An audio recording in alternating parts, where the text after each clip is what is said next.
அஸ்ஸலாமு அலைக்கும். இன்றைக்கி வீடியோவில் ஒரு நாள் லீவ் அன்றைக்கி அம்மா ஊருக்கு போயிருந்தோம். மார்னிங் போயிட்டு ஈவினிங் வந்துட்டோம். அன்றைக்கி நைட்டு சிக்கன் பிரியாணி வீட்டில் ப்ரிப்பேர் பண்ணியிருந்தோம். அதெல்லாம் தான் வீடியோவாக ஷூட் பண்ணியிருந்தேன். வீடியோ ஓடிட்டுருக்கட்டும், நாம் எப்பயும் போல் பேசலாம். இன்றைக்கி நம்ம மெயினாக எதை பற்றி பேச போகிறோம் அப்படின்னா, சின்ன சின்ன குழந்தைங்கள வச்சுருக்காமாங்க. அதுலேயும் நியூ பார்ன் பேபி இல்லை 2 வயசு 3 வயசு குழந்தைங்கள்லாம் இருக்காங்களா, அந்த அம்மாங்க எல்லாத்துக்குமே ஒரு மனக்குழப்பம் இருக்கும். என்ன அப்படின்னா, அவங்க 24/7 குழந்தைய பார்த்துட்டே இருக்க மாதிரி இருக்கும். நம்ம விரும்பி சந்தோஷமாக தான் பார்த்துட்ருப்போமா இருக்கும். ஆனாலும் நம்ம மனசில் ரொம்ப நம்ம ஒரு நெருக்கடியில் இருக்க மாதிரியும் ஒரு குழப்பம் இருந்துகிட்டே இருக்கும். அதாவது நமக்குன்னு ஒரு மீ டைம் வேணும், எனக்கு ஒரு 2 மணி நேரமாவது ஒரு தனிமை வேணும், ஒரு அமைதி வேணும் அப்படின்னு நினைப்போம். ஆனால் இதே நாம் தான் என்ன நினைப்போம், 24 மணி நேரம் என் குழந்தைய என் கண்ணு பார்த்துக்கிட்டே இருக்கணும், என் குழந்தைய யாரும் பார்த்துக்கக்கூடாது, நான் பார்த்துக்கிற மாதிரி யாருனாலும் பார்த்துக்க முடியாதுன்னு நாமளே தான் நினைப்போம். அதே சமயம் கொஞ்ச நேரம் யாராவது பார்த்துக்கட்டுமே, நம்ம கொஞ்ச நேரம் போய் ரெஸ்ட் எடுத்துகிட்டு வந்துடலாமே அப்படின்னு சொல்லி நம்ம மனசுக்கும் நம்ம மூளைக்கும் ஒரு போராட்டமாக இருக்கும். யாராவது கொஞ்ச நேரம் நமக்கு ஒரு ரிலீஃப் கொடுக்க மாட்டாங்களா அப்படின்னு இருக்கும். அதே சமயம் வேணாம் யாருனாலே என் குழந்தைய என்ன மாதிரி பார்த்துக்க முடியாதுன்னு நினச்சிட்ருப்போம்.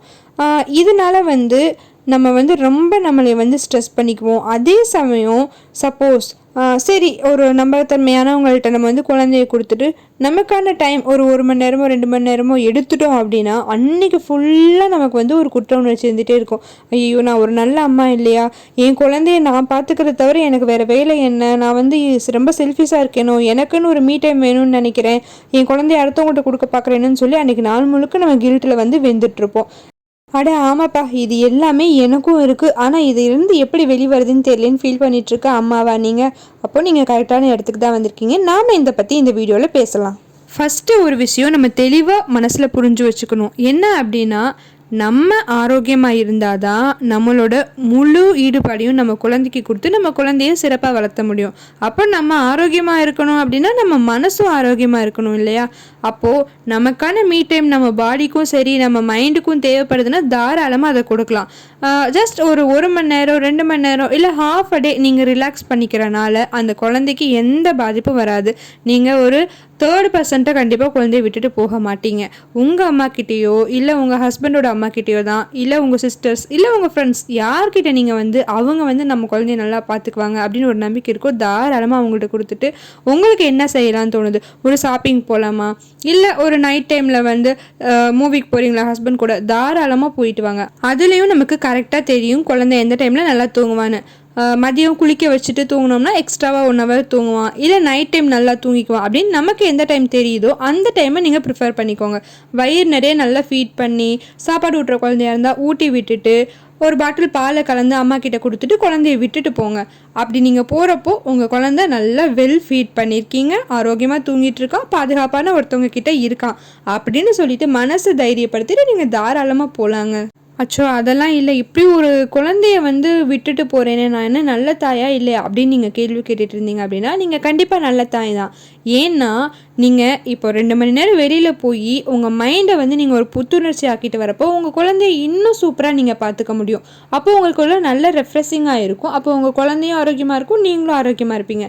அதை விட்டுட்டு நீங்கள் உங்கள் ஸ்ட்ரெஸ்ஸை உங்களுக்குள்ளேயே அடக்கி வச்சுட்டு ஒரே இடத்துல சர்வே பண்ணிக்கிட்டே இருந்தீங்க அப்படின்னா உங்கள் ஸ்ட்ரெஸ்ஸும் வெளியில் போகிறதுக்கு வாய்ப்பு இல்லை, உங்கள் குழந்தைய நீங்கள் ஆரோக்கியமாக பார்த்துக்க முடியாது.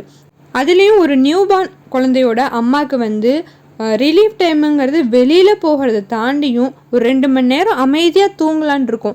ஏன்னா நைட்டு முழுக்க நம்ம தூங்கிட்டு இருந்திருக்க மாட்டோம். நைட்டு படுத்து காலையில் எழுந்திரிச்சோம் அப்படிங்கிற கதையே இருக்காது. அதெல்லாம் ப்ரெக்னன்சிலேயே ஸ்டார்ட் ஆகிடும். ஏன்னா நைட்டு ஃபுல்லாக நம்ம நிம்மதியாக தூங்கினது கிடையாது.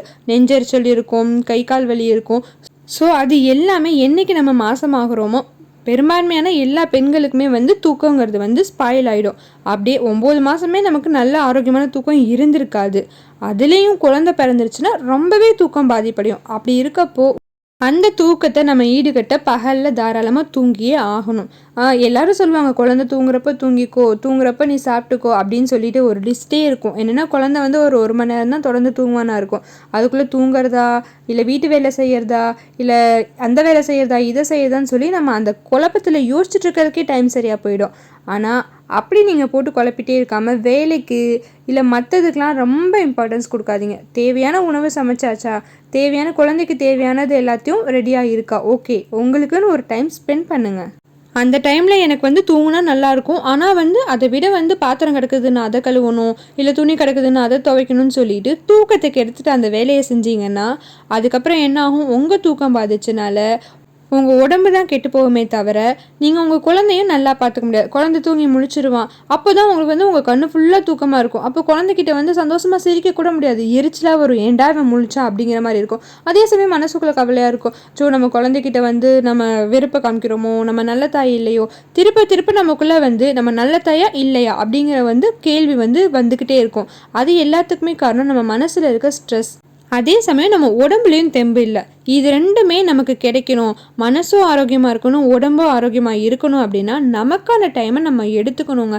சுற்றியில் இருக்கவங்க என்ன வேணாலும் சொல்லுவாங்க, இப்போ குழந்தை பிறந்து 3 மாதம்தான் ஆகுது, அவங்க அம்மா கிட்ட கொடுத்துட்டு அவள் வெளியில் போயிட்டாலாமா, என்ன இவளுக்கு வேண்டி கிடக்குது பிள்ளைய பார்த்துக்கிறத விட அப்படின்னு பேசுவாங்க. அதெல்லாம் நீங்கள் கண்டுக்கவே கூடாது. ஏன்னா திரும்ப நான் என்ன சொல்கிறேன்னா, நம்ம ஆரோக்கியமாக இருந்தால் நம்ம குழந்தைய இன்னுமே நம்ம சூப்பராக பார்த்துக்கலாம். நம்ம தூங்கி வளைஞ்சிக்கிட்டு நம்ம உடம்பு ஆரோக்கியமாக இல்லாமல் மனசு ஃபுல்லாக ஸ்ட்ரெஸ்ஸாக இருந்துட்டு அந்த குழந்தைய எப்படி நல்லா பார்த்துக்க முடியும்? ஒரு விஷயம் சொல்கிறாங்க, நம்ம பிரஸ்ட் ஃபீட் பண்ணுறப்போ நம்ம ரொம்ப ஸ்ட்ரெஸ் ஃப்ரீயாக மனசில் எதுவுமே இல்லாமல் இருந்தால் தான் குழந்தைக்கு பால் உற்பத்தி நல்ல குவாலிட்டியாகவும் கிடைக்கும், நல்ல குவான்டிட்டியும் கிடைக்குங்கிறாங்க.